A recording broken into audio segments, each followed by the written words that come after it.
This is a detailed look at the clothes I packed to travel from Iceland to Italy in the fall for 3 months. If you want to know more about the outfits I made with these clothes, the bag I carried, the places I went, you can check out my other videos or my blog, aprilstravels.com. It was really important to get this outerwear choice right, and I'm so glad I got this 3-in-1 jacket. I almost never wore both pieces together, but I was really glad to have both the puffer and the raincoat with me. I probably wouldn't have bought it at full price at the time, but I got a great discount online in the off-season. Now that I own it, I would say it is worth the price, even without the discount, because it's a great jacket.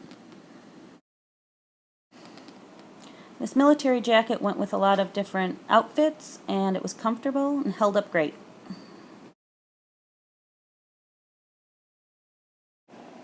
I really wanted to find a dress that I could go from warm to cold climates. So something I could wear with tights or even leggings and boots, or I could just throw on with sandals.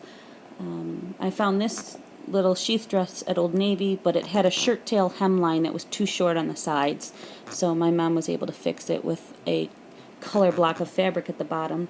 And really I only wore it when it was warm. I didn't end up layering it with tights and cardigan much at all. I really wanted this convertible maxi skirt / dress to work, but it just didn't quite. I did like wearing it as a skirt, but as a dress I never felt fully covered and secure that it would stay up. And the few times I wore it as a dress, I always threw a sweater or a button-down on over the top. It was very big and bulky and heavy to pack, which I guess the trade-off is that it takes up the space of having 2 items, but I would have rather just picked a really good maxi skirt and a really good dress that I felt comfortable in. I ended up leaving this behind along my travels. This is another convertible piece that just didn't quite work out. It fit great when it arrived, and I loved the look of it as a skirt, and it was okay as a top. But I realized right away that it was just growing. So I had my mom take it in on the sides, but as I traveled, it just kept getting bigger and bigger, and I didn't always have a dryer to be able to like wash and shrink it up in the dryer. I never wore it as a top, and I did wear it as a skirt several times, but I ended up leaving it behind. This collegiate cardigan was a great find. I wore it a ton, and I'm still wearing it. It's a favorite piece. I actually already owned a very similar denim button-down, but this one was just so much lighter and packed down so much smaller that I bought it to bring, and I wore it a lot. I still wear it a lot. It was a good kind of standby piece. I don't like to wear a real heavy, thick sweatshirt, and in trying to pack light and small, this was a perfect solution. It was fine to just throw on over something sporty, or even with a sundress. It's got a neat neckline. When you zip it up all the way, it kind of makes like a cowl neck, or you can do it as a hoodie. And this was another one. I still wear it with almost everything, even though my friend's dog chewed the arm up. I'm not getting rid of it. It's a great piece.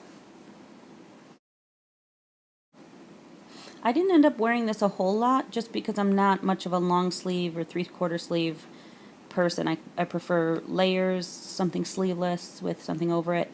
But this was a great shirt. It really held its stretch really well. I felt like it looked good with things. So this was a good find. I love that this was a little dressier take on a comfy t-shirt.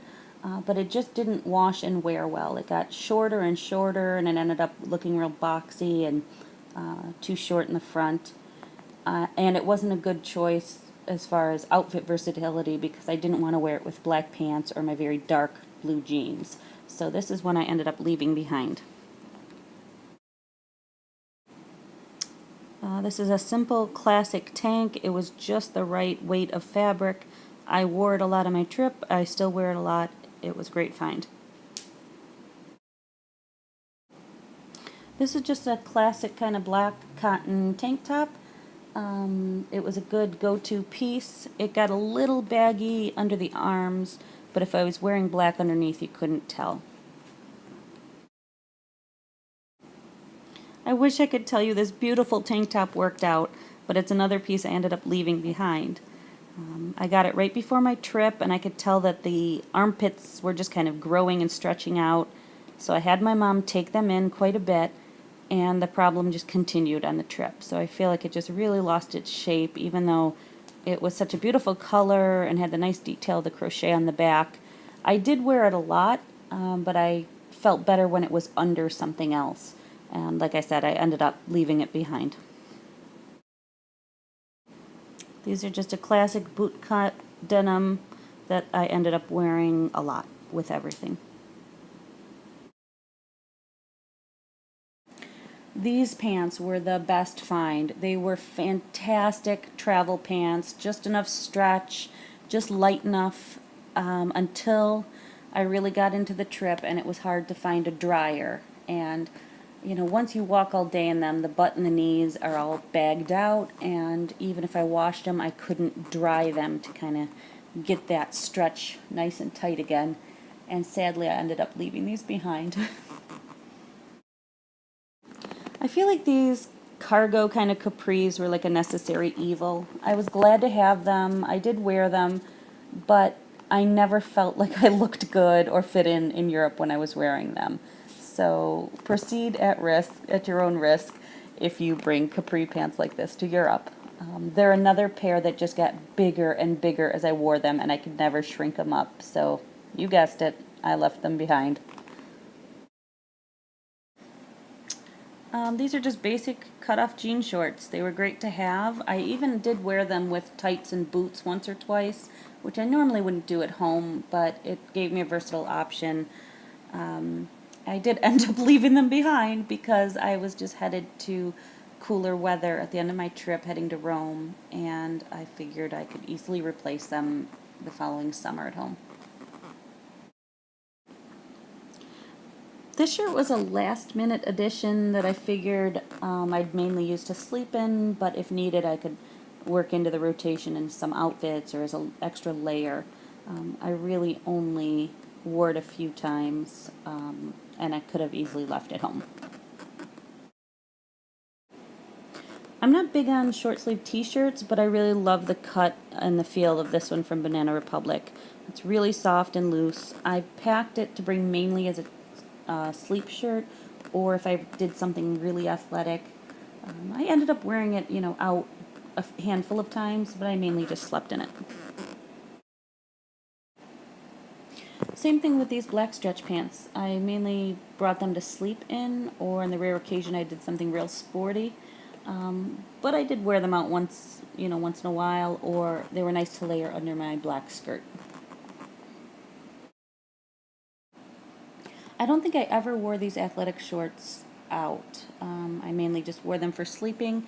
I really like them. They've got that thick waistband and the built-in bike short underneath. But knowing that I only wore them as pajamas, I probably would have packed something a little smaller and lighter. I was really happy with these swim pieces, and I still wear them a lot. But the thing about bringing one top and two bottoms is that the variety doesn't show up in pictures as much, because I kind of always had these shoulders up selfies where you could see the green tie around my neck and you couldn't tell that I had switched up the bottoms for variety. But they worked great. Of course, I brought the turquoise scarf that you see with absolutely everything. I wore it almost daily. These sandals were a good find in my quest for something that was comfortable and sporty, but in a pinch I could wear with a skirt or dress. And these were really fine. I still wear them all the time.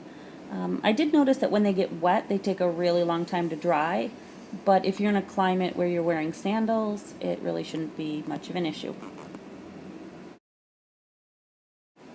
I owned these amazing flats for a while before my trip, and I knew they were super comfortable. I just didn't know if they were, on your feet all day walking comfortable. But they came through great.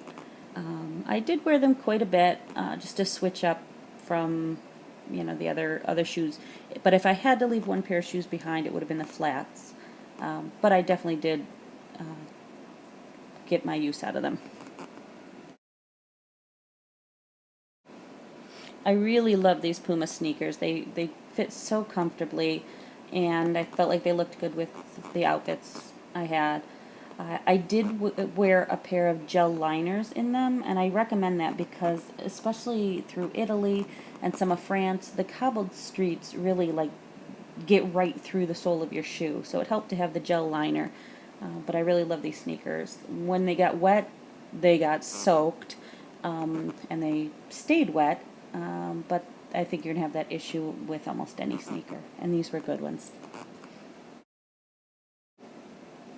These boots are slightly chunkier than what I was hoping for, but they were so comfortable, and they did end up looking fine with the outfits I wore them with, and they kept my feet dry when I needed them to.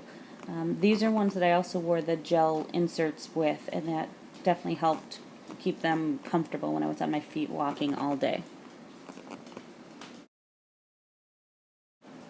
So I guess the moral of the story here is really be sure to get your footwear and your outerwear right. And I'll add to that your bags, because I loved my backpack and I loved my purse, and that made the trip that much better. Everything else you can change on the fly. You can leave things behind, you can buy things cheap, and you might want to with the change in climate or the change in country. But overall, I was happy with what I packed, and I learned some things. But overall, I was just glad I had the jackets and the shoes right. So if you want to learn more about how I packed, or what I packed them in, or what I saw and did on my trip, go to aprilstravels.com.